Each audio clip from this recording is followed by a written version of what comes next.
Assalomu alaykum, hurmatli ustozlar. Texim ko'p narsalarni bilish, texim ko'p ishlarni qilish va texim ko'p tushuncha hosil qilish uchun tirishayotgan suyimli do'stlar, bugungi bir kuninglar xayrli bo'lsin.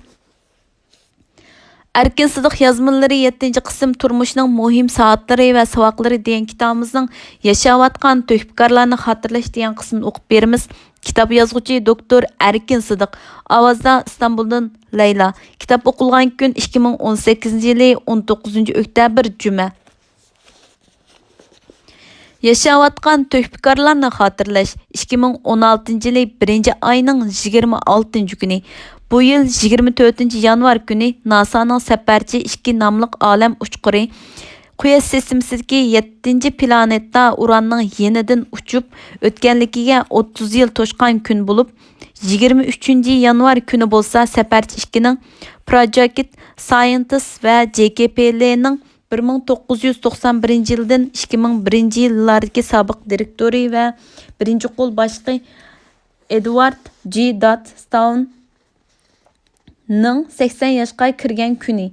Aşu münasibət bilan bizning idaramiz 2016-yili 25 yanvar dushanba kuni JKPL'dagi eng cho'ng yig'in zalidan bir yig'ilish o'tkazib, yuqoridagi 2 kunni xotirladi. Hamda doktor Edward Stone'ning JKPL'ga qo'shgan zo'r töhfalarini tabrikladi. Bu yig'ilishda burun Edward bilan birga ishlab baqqan va kasbiy xodimlar Edward haqidagi burunqi ishlarni aslab o'tdi. Uning ortiqchiliklarini madihladi, uning tug'ilgan kunini tabrikladi. Maxsus Edward haqida ishlangan bir hujjatlik filmni qo'yib berildi ham uningga bir dona minnatdorlik guvohnomasi taqdim qilindi. 10 necha yilning oldida Amerikadagi Edward o'qigan o'rta maktabning ismi Edward Stone o'rta maktabiga o'zgartirilgan bo'lib, yig'in jarayonida shu o'rta maktabning hozirgi 3 o'quvchisimi so'z qilib, Edwardning o'zlariga ko'rsatgan ilm-fanning yuqori palsiy chiqish jihatdagi ijobiy ta'sirlarini qisqacha bayon qilib o'tdi.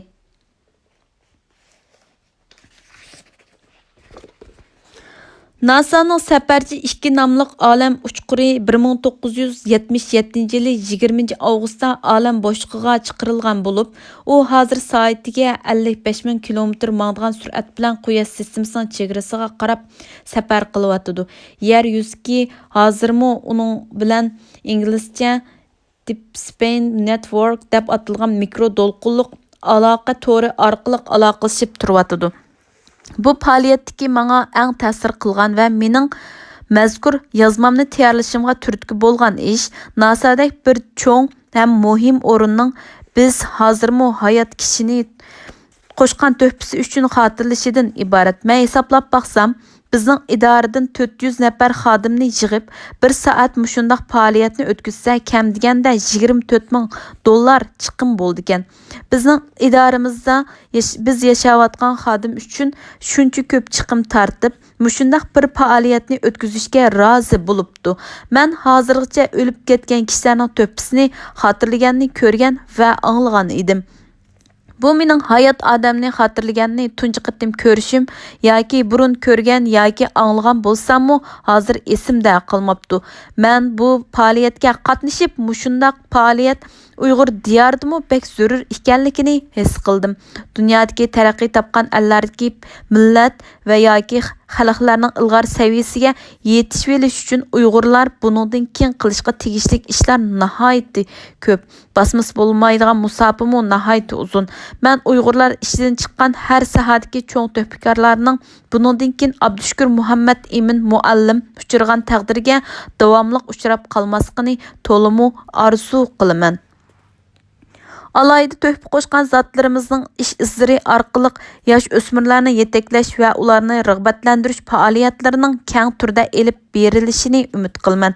Mazkur yig'inning savol-javob qismida idoramizdagi bir xodim Stone apandimdan kelgusida olam texnikasi sohasida ishlashni nishonlayotgan yoshlarga qanday tavsiyalaringiz bor deb so'raganda Stone apandi yoshlar o'zlarini fizikalik qurilma, texnologiya, insoniy mahoratlar va bilim qatorliq ba'zi sohada yetildirishi kerak.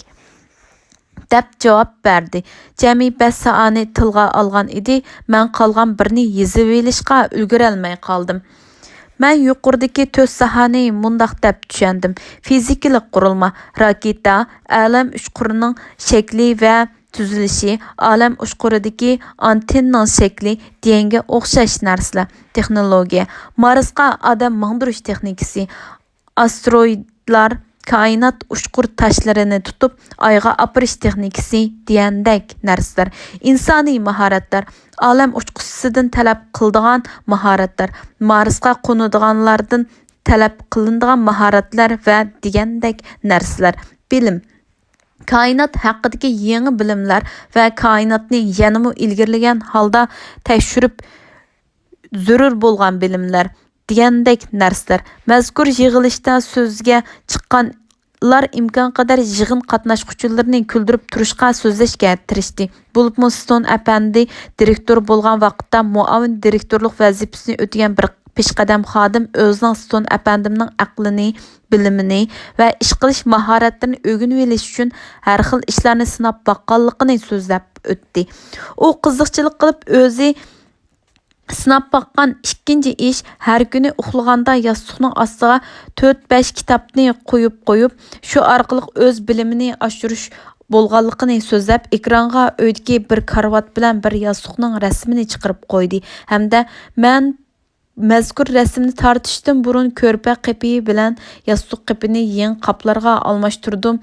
Shunga boshqalar xiyolga petib qolmasanglarmi bo'ladi deb hammalarni kuldiribdi.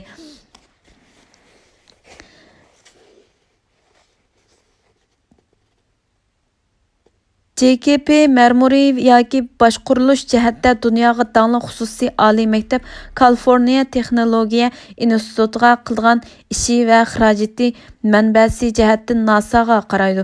Kaliforniya texnologiya institutidan 2015 yilgacha Nobel mukofotiga erishgan kishilarning soni 34 nafar.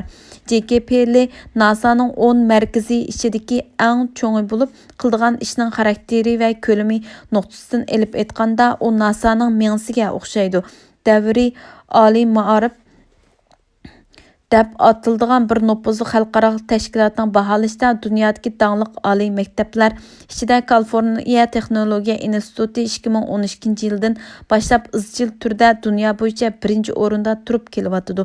Harvard universiteti 2011-yili birinchi o'rinda ekan.